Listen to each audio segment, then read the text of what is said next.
is going on, guys? My name is Okabos. Welcome to today's showdown between Bretonnia and Tomb King. Now, as we dive into the matchup, we can see Faye is just riding side by side with the Green Knight. And yeah, let's dive into the army composition first. We have the Tomb King army, consists of skeleton spears and skeleton warriors and tomb guards. So basically like a alternating line, consists of 1, 2, 3, 4, 5, 6 of them. And then we have 2 tomb guard halberds, and we have a casket of souls. This is a very interesting pick. And also we have the Great Bows, Regiments of Renown, Chosen of the Gods. We have 1 Tomb Prince rocking pretty much all his kit, and we have nothing on this side. And then we have a Lich Priest, Nikihara, and he is actually rocking the Incarnation of Smiting, Incarnation of Protection, Curse Blade, and Restless Dead.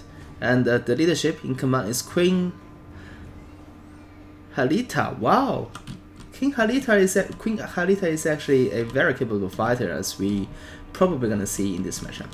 Now, for we also have 2 Camerons.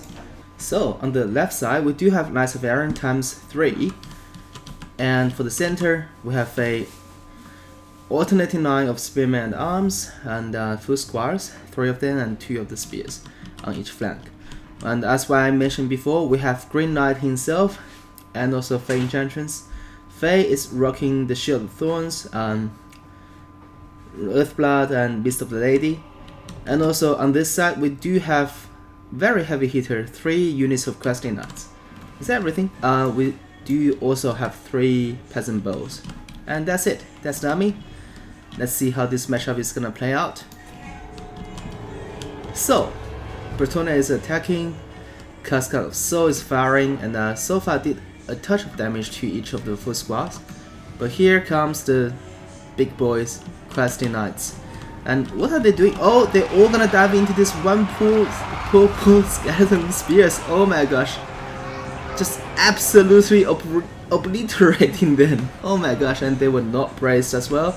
So they took like a hell lot of damage. And then I want to comment something here.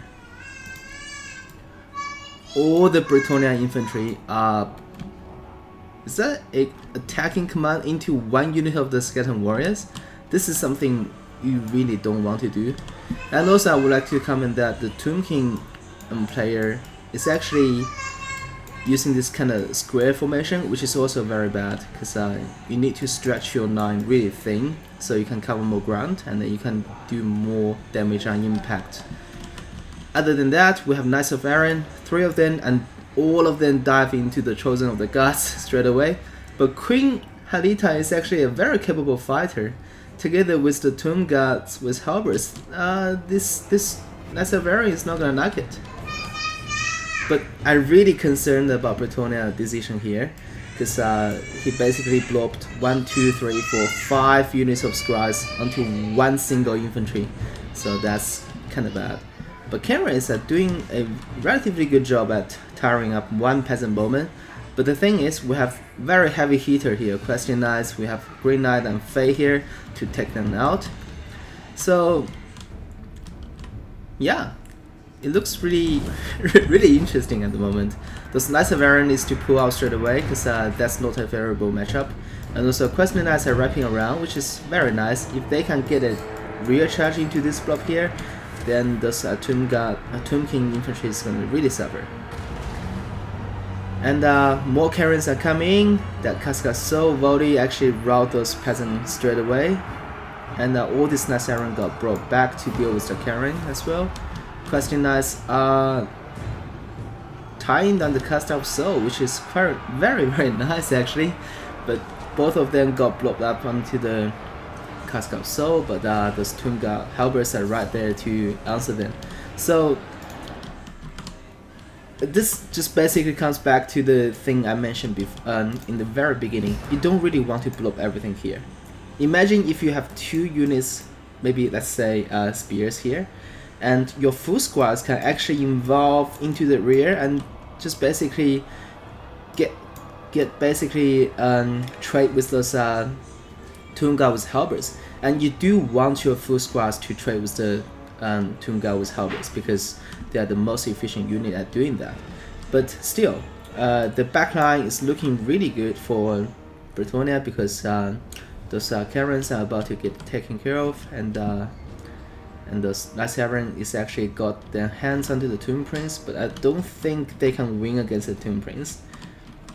But also we have one skeleton spears actually pushing into the rear together with the Karen as well. So yeah, so both generals sending troops at the back line of their opponent, and both are just trying to outplay each other, but in the center it's like a 5v2 situation going on, which is really not in favor of Bretonnia in my opinion. And now Faye is actually leading the charge, and we got two knights here quite eagerly looking to dive into this engagement here. Green Knight himself is fighting all these units here, which is fantastic. And then we have Lysaran charging into the Chosen of the Gods, which is also very good. Peasant bows are raining arrows into this blob as well. All of a sudden, I don't know, like, this is still anyone's game in my opinion. Because Tomb King still have a very strong blob here, and those Tomb Guards with halberds are very effective at killing those knights. But the issue here for Tomb King is that Green Knight is actually very capable, and if the Green Knight just sit here and do damage, he's actually gonna accomplish a lot. And here, oh my gosh, this Cask of Soul, oh my gosh, look at that. That Cask of Soul is so much value, just raining volley into this blob of 5 infantry, which basically Bretonnia infantry is just gone, like literally from the Cask of Souls. I want to see how many kills already. 151, oh my god, Jesus. This is like basically the best Cask of Soul performance I have ever seen, literally. And then Faye actually got debuffed because of the Tomb Prince, but the Tomb Prince is actually in a very dicey situation here.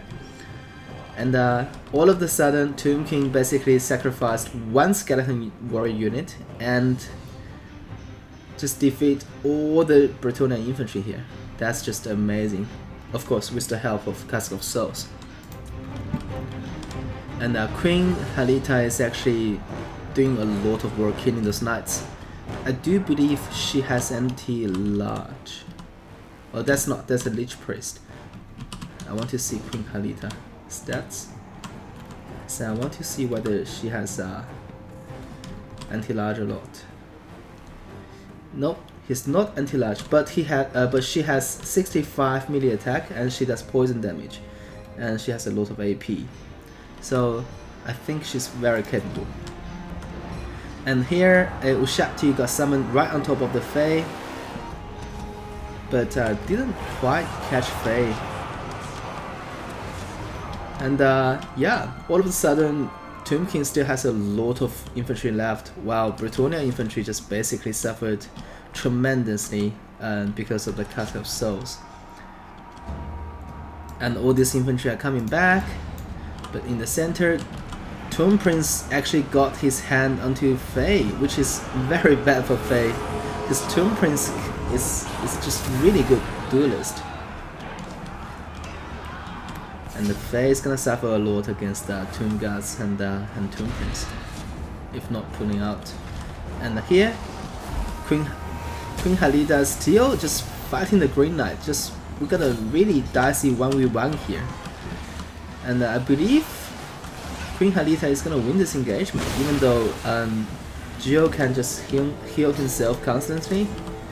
But look at that, we got a mass rout here just from the Cask of Souls. 181 kills, amazing stuff. Now Green Knight is finally coming in to kill that Cask of Souls. He actually realized the threat and he's gonna take care of it, but at what cost? And we got a Pyrrhic victory for the Tomb King. Alright, so in my opinion, I think this is actually a good list. It's just executed a little bit poor because you don't really want to stack all your infantry onto one unit and then you blow everything up and then your enemy just basically use artillery to just blow your blob up. That's exactly what happened this game. Other than that, I think Cav macro was solid, and yeah, I don't really have any other complaints other than blowing up infantry. For our Tomb King army, actually this player played really nice. I think the Cascade Soul obviously performed extremely well. This is basically, as I mentioned before, the best Cascade of Soul performance I have ever seen. And Kenrains did their job tying up the Peasant Bows long enough, and also those Tomb Guards with halberds really performed against the likes of Bretonnian Knights. And I would like to mention that one Tomb Guard in the center holding 5 units actually gained a lot of value, and they were still relatively healthy all the way until the end. So they are basically the hero of this game, together with Cascade of Souls. So this one unit of Tomb Guards and just holding 5 units, and then Cascade of Souls just rain volleys on top of the blob. Amazing stuff. Hope you guys enjoyed the cast. Orca Boss signing off.